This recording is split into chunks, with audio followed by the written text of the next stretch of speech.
Bonjour Elisabeth, comment vas-tu? Bonjour Stéphane, je vais bien ce matin. Ouais, ça s'est passé comment sur la route?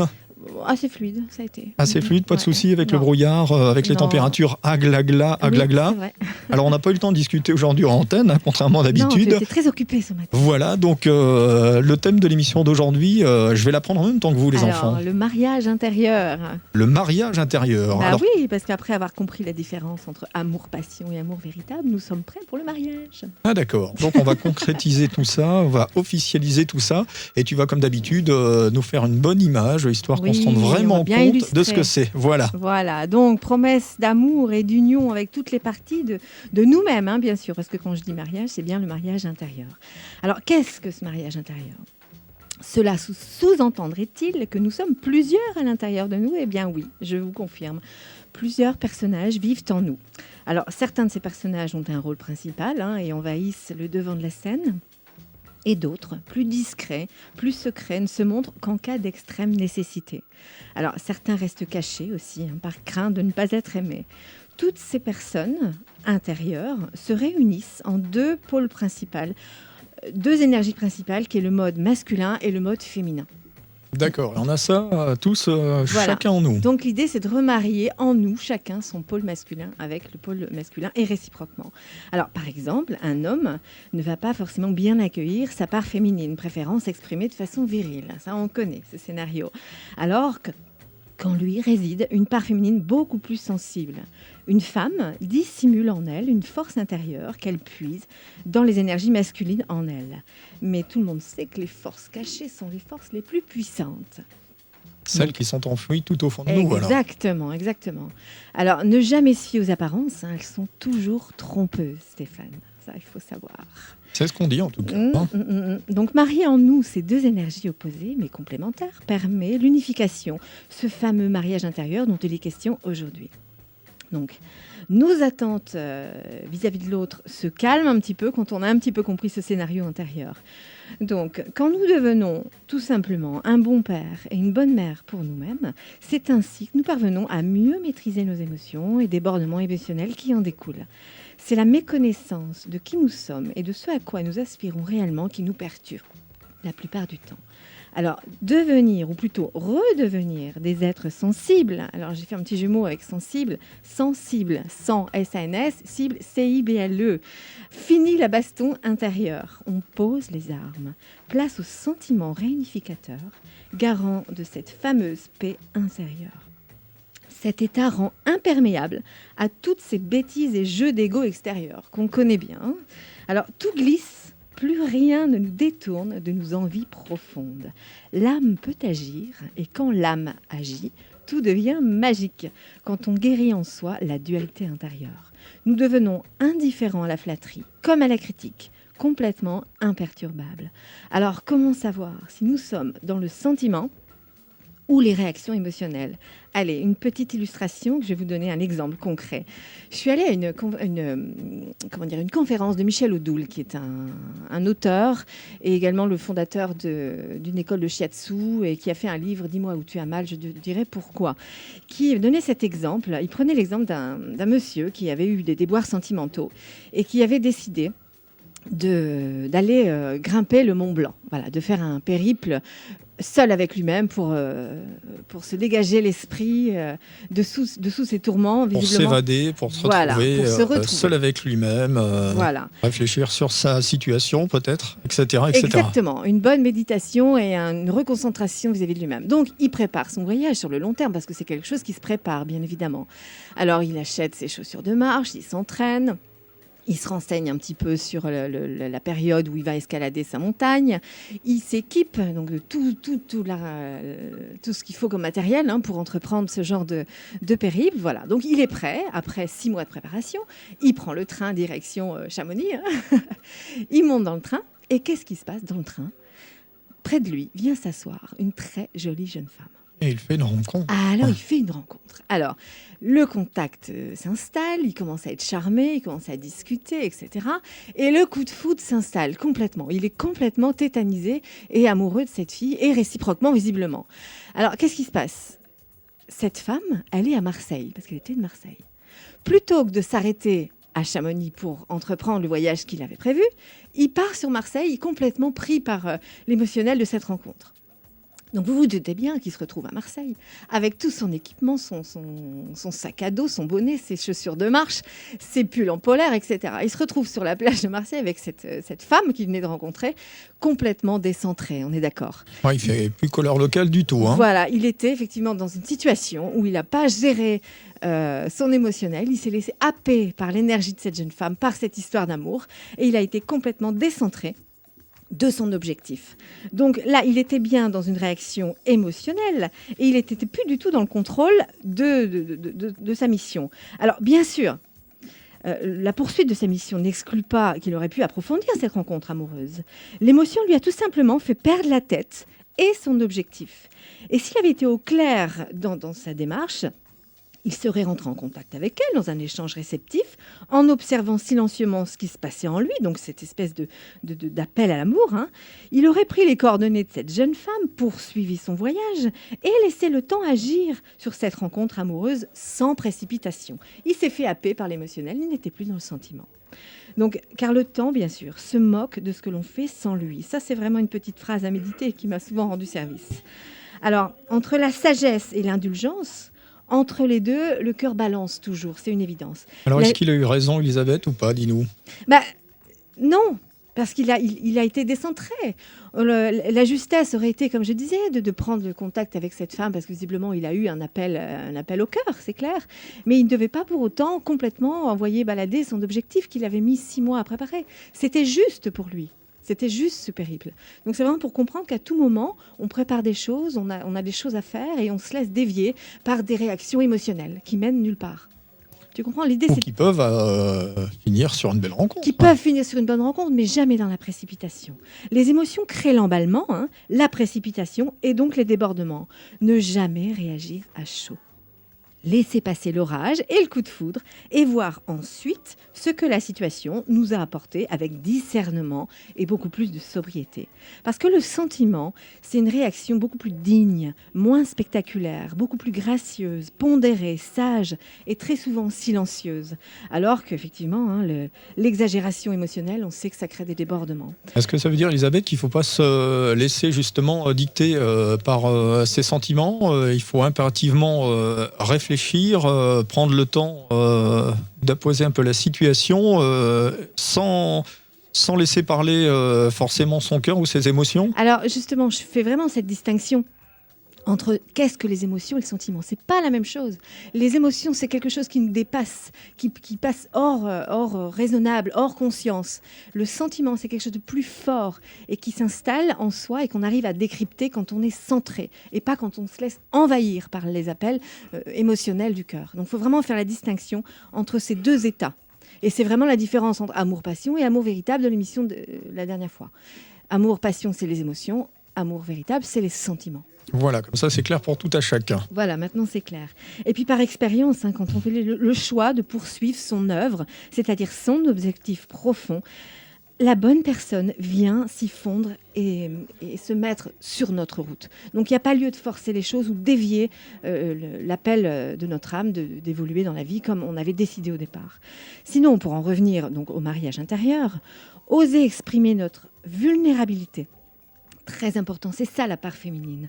Et là, je fais vraiment un appel aux hommes parce que je connais, la nature sensible d'un homme.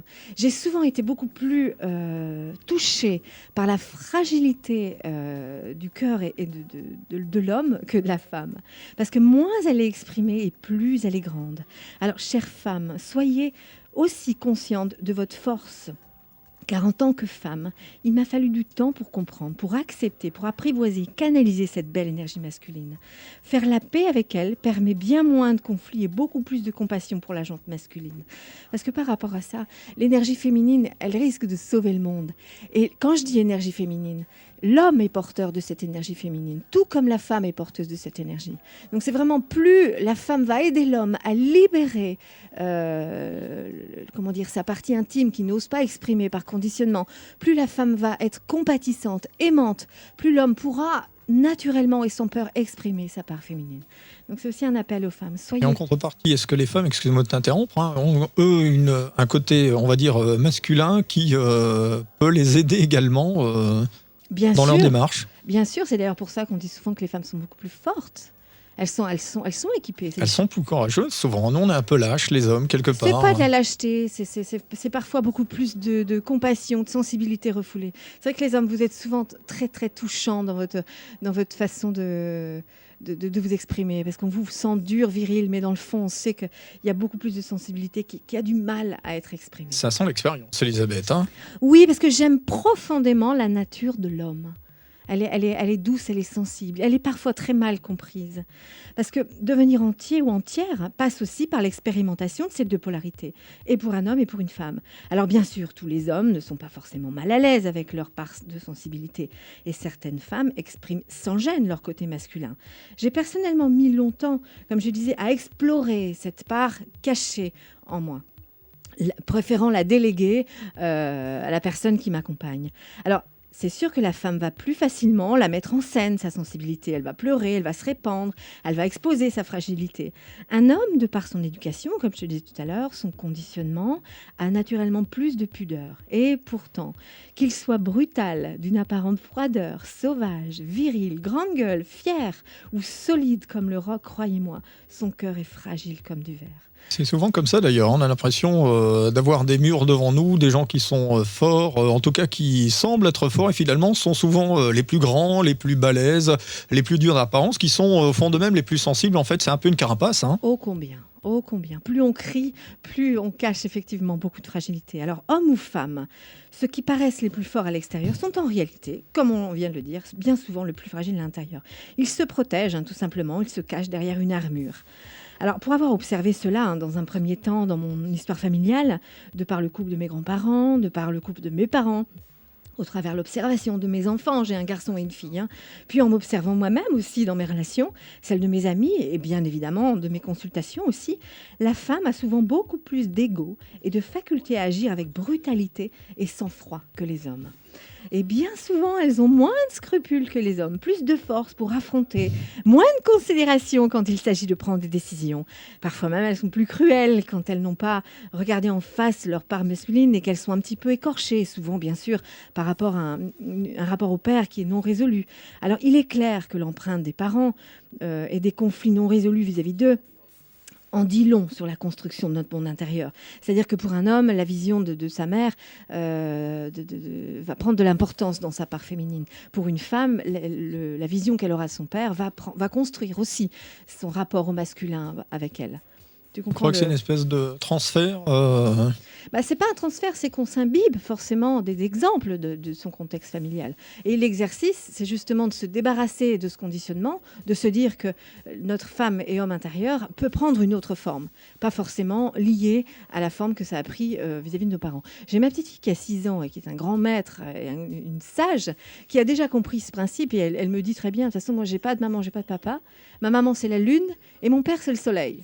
Donc déjà, elle a compris du haut de ses 6 ans qu'elle n'allait pas s'identifier forcément au rôle féminin-masculin que lui donnent ses parents. C'est fou quand même. Est-ce que tu penses, toi, donc, qu'on doit se détacher de ça? C'est-à-dire si on a été influencé justement par l'image de ses parents, que ce soit le côté féminin du côté de la maman ou masculin du côté du père, pour une femme, c'est pas une bonne chose, faut pas s'en inspirer, faut savoir se dégager de ça. Il faut savoir se nettoyer de ce conditionnement, tout à fait. Alors je dis pas qu'il a forcément été mauvais, mais il faut s'approprier sa propre énergie à soi et non plus prendre l'énergie qui n'est pas forcément la nôtre. Ou en tout cas, la manière d'exprimer ce féminin-masculin doit prendre une empreinte personnelle. Voilà, parce que souvent on est influencé. On dit que la petite fille s'inspire beaucoup du papa, même pour son conjoint, pour son petit ami, pour son mari à venir.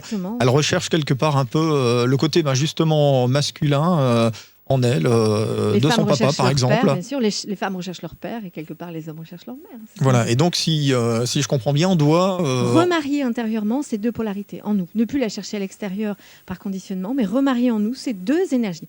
Mais bon, je développe encore ce sera peut-être le sujet d'une autre émission. Oui, la dualité. Je vais faire un sujet sur la dualité, parce que c'est un sujet passionnant et il y a beaucoup à dire sur ces énergies.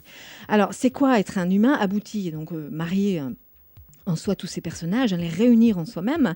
Alors, quelles sont les parts de nous-mêmes qu'il faut réconcilier pour atteindre ce mariage intérieur salvateur, Croire que l'on va pouvoir refiler la responsabilité de son accomplissement personnel à l'autre sous prétexte de s'unir dans une promesse d'amour et de fidélité, c'est faire une grave erreur et au passage passer à côté de sa propre vie. Parce que vivre par procuration dans l'ombre ou les projets de l'autre n'amène pas la paix intérieure, mais amène en soi un lot de frustration. Alors, comment nous sommes-nous équipés pour nous développer individuellement, humainement et spirituellement? Alors, voici les grandes lignes. Une part de nous-mêmes a besoin de s'exprimer, bien sûr, au travers de la volonté d'exister, de rayonner, d'être, tout simplement. Une part de nous-mêmes ressent profondément les choses de notre environnement, qui est en lien avec l'âme, notre petite fabrique de rêves, notre imagination, notre inspiration, notre sensibilité, notre foyer intérieur. Il y a une part de nous-mêmes qui nous donne à réfléchir, nos ressentis, nous aide à mettre en pratique, à conceptiser notre imaginaire, de penser, de mettre en mots nos intuitions, afin d'en faire quelque chose. Il y a également une part de nous-mêmes qui est équipée d'un catalyseur d'amour, permettant d'émaner nos valeurs, nos goûts, nos désirs, de définir ce que nous aimons ou n'aimons pas, donc forcément relié toujours à l'univers, par la qualité des liens d'amour que nous créons autour de nous. Il y a en nous également une capacité organique qui amène l'énergie au cœur, dans les muscles, pour nous permettre de mettre en acte nos ressentis. C'est ce qu'on appelle le courage, tout simplement. Le cœurage vient de l'élan du cœur, n'est-ce pas? Nous aide à prendre des risques sans réfléchir, car les miracles sont toujours dans l'inattendu, comme dirait Paulo Coelho. Alors, il y a aussi en nous une énergie d'enthousiasme, d'optimisme, qui naturellement nous pousse à la bienveillance pour le groupe, pour notre entourage, pour l'humanité, une énergie d'espoir, si utile dans notre cheminement, une énergie qui nous pousse à grandir. Il y a également en nous une part de gravité qui nous oblige à structurer nos élans d'accomplissement, à les rendre solides dans la patience, parfois la frustration, car nous avons tous et toutes une œuvre à acheminer, quelque chose à faire avec patience et sagesse, une chose qui s'impose à nous, que nous aimerions parfois oublier, pour nous en libérer, mais qui nous rattrape par les circonstances ou par l'inconfort intérieur. Tu sais, c'est ce sentiment quand on est petit et qu'on n'a pas fait ses devoirs et qu'on rentre en classe, de culpabilité ou d'inconfort. On a en nous un devoir à faire et qu'on doit accomplir. Et si on ne le fait pas, on se met des poussières mentales et la vie nous rappelle à l'ordre qu'on a quelque chose à faire. Ok. Il y a également une part de nous qui est en connexion très forte avec l'amour universel, un sentiment de vague souvenir d'avoir été relié au tout, dans la grâce et le sentiment d'osmose, une forme de conscience oubliée et d'appartenance à l'infini et à l'union divine. Il y a en nous une connexion possible au mental supérieur, une ouverture aux idées hautes qui nous traversent l'esprit comme des fulgurances, des idées qui surgissent à notre conscience sans en comprendre l'origine. Des éclairs de génie, des messages puissants. On a le sentiment qu'elles viennent de l'inconscient collectif. On ne sait pas d'où elles viennent. C'est des idées qui viennent comme ça et qui nous envahissent. On a cette connexion possible. Donc tu vois à quel point on a beaucoup de choses à réunir en nous-mêmes. Oui, tout à fait. Il y a aussi alors la partie la plus importante, ou en tout cas qui prend aussi toute la mesure de l'existence, une part sombre en nous-mêmes, une force motrice intérieure très puissante qui nous aide à pénétrer les couches profondes de notre être, les abysses de l'âme humaine, l'ombre. Cette énergie a pour fonction de nettoyer, de transformer les parties d'ombre en nous-mêmes en lumière, à calciner et à brûler tous les conditionnements ou toutes les fausses idées. Quel meilleur moteur pour accentuer ce processus d'évolution. Donc voilà, en gros, tout ce qui est à notre disposition et qu'il faut apprendre à connaître pour cheminer au mieux. Alors, c'est sûr que c'est pas. On met une vie, rassurez-vous, on ne doit pas toute la vie se prendre la tête. On a une vie pour comprendre qu'on a tous ces personnages à réunir en nous.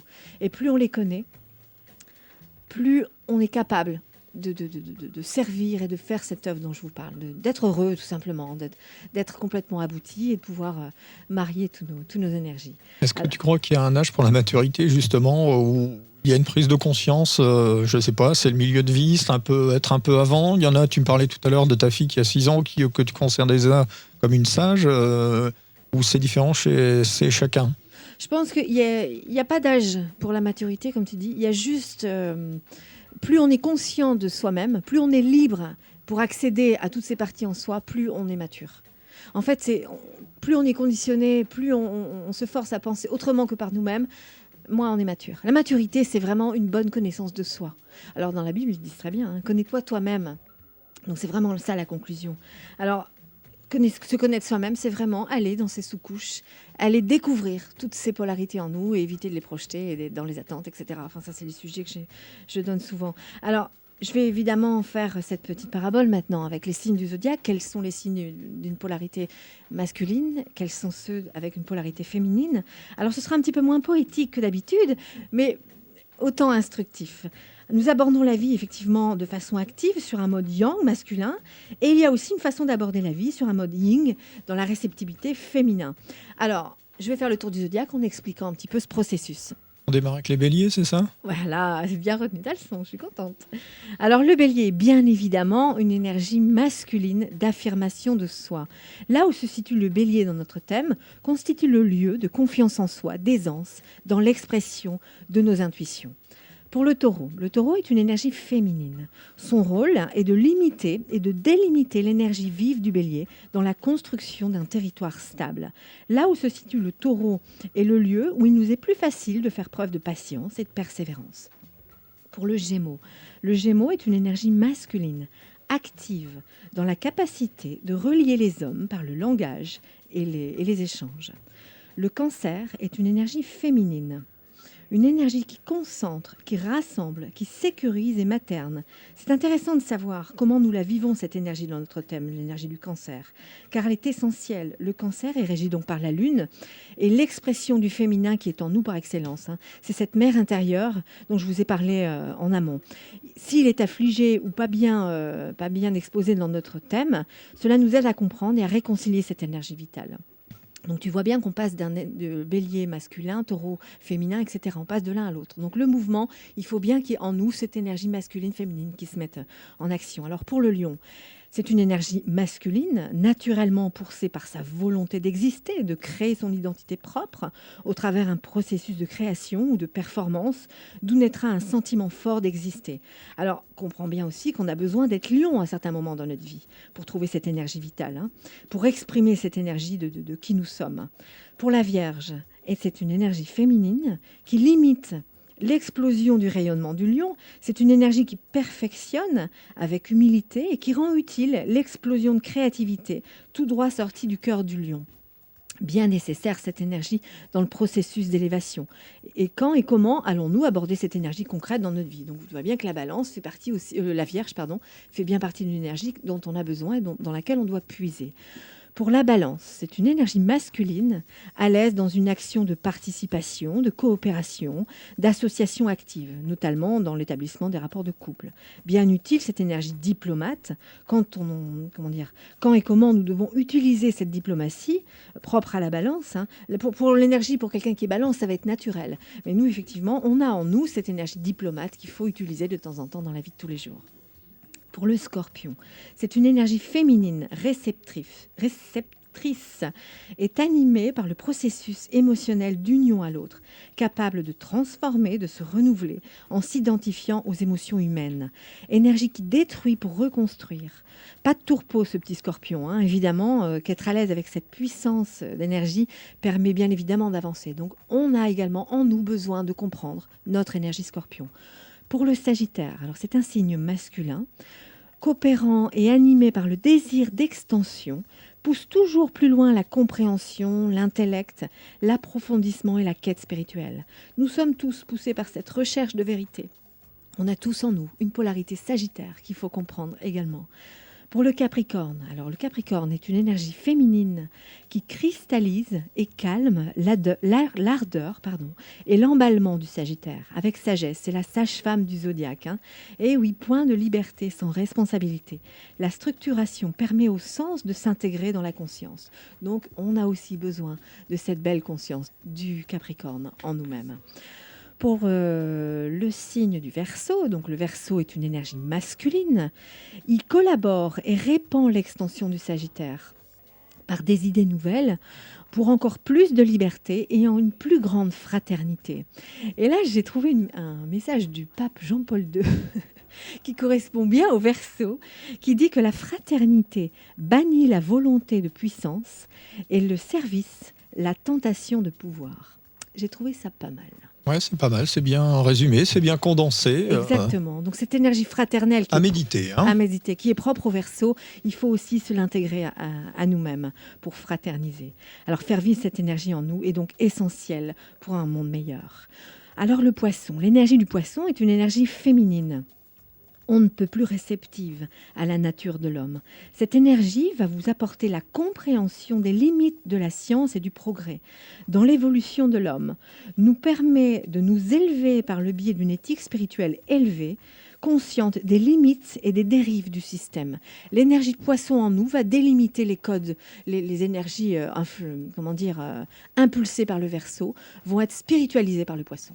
Donc voilà, cette notion de cycle, de toutes ces énergies qu'on a en nous. Remariez vos 12 signes intérieurs et c'est garant effectivement d'un bel équilibre et d'une belle élévation et surtout d'un monde meilleur. Voilà, donc c'était carrément aujourd'hui la demi-heure, parce qu'il est 10h29, la demi-heure bien-être du jeudi matin. Dis-moi, il y a un atelier ce soir qui est prévu, c'est ça, non ? Oui, il y a un atelier ce soir qui est prévu. Voilà, il y a encore une petite disponibilité ou pas ? Non, il n'y en a plus. C'est terminé, ce sera pour la prochaine alors. Ce sera pour la prochaine, tout à fait. Prochain rendez-vous avec toi sur les ondes intergalactiques, c'est mardi prochain, c'est ça ? C'est mardi prochain, à 19h, avec l'ami Guillaume, dans un tout autre registre. Voilà. Les émissions qui sont diffusées, rediffusées, podcastées, même on va le dire, sur ton blog, sur ton site web, dont tu vas nous redonner une nouvelle fois les coordonnées complètes afin que celles et ceux qui sont sur les routes, par exemple, qui nous ont pris en cours, puissent retrouver l'intégralité des émissions grâce à l'ami Romain, c'est ça, hein ? Voilà, qui podcast. On salue au passage. C'est vrai que je fais des gros bisous à Romain ce matin. Et oui, donc il s'occupe de filmer tout ça, de faire des podcasts bien écoutables et très agréables à entendre. Donc ils sont sur mon blog, vous allez tout retrouver sur elisabethsanz.com, décidément je ne sais pas faire ma pub, et surtout sur la page Facebook et ma page fan, et puis aussi sur la page du groupe Galaxy, sur lesquels ils sont régulièrement retransmis. D'accord, donc tout un tas de moyens de te retrouver. On va te souhaiter une excellente fin de semaine, Elisabeth. Merci de ton passage, et puis on va t'offrir le petit café. Je crois que ça n'a pas encore été fait ce matin. Oui, non, c'est vrai, on m'a oublié ce matin. Oui, on n'est vraiment pas sur le coup pour le forme. Allez, à plus, bientôt, gros salut, bisous. Ciao. Ciao.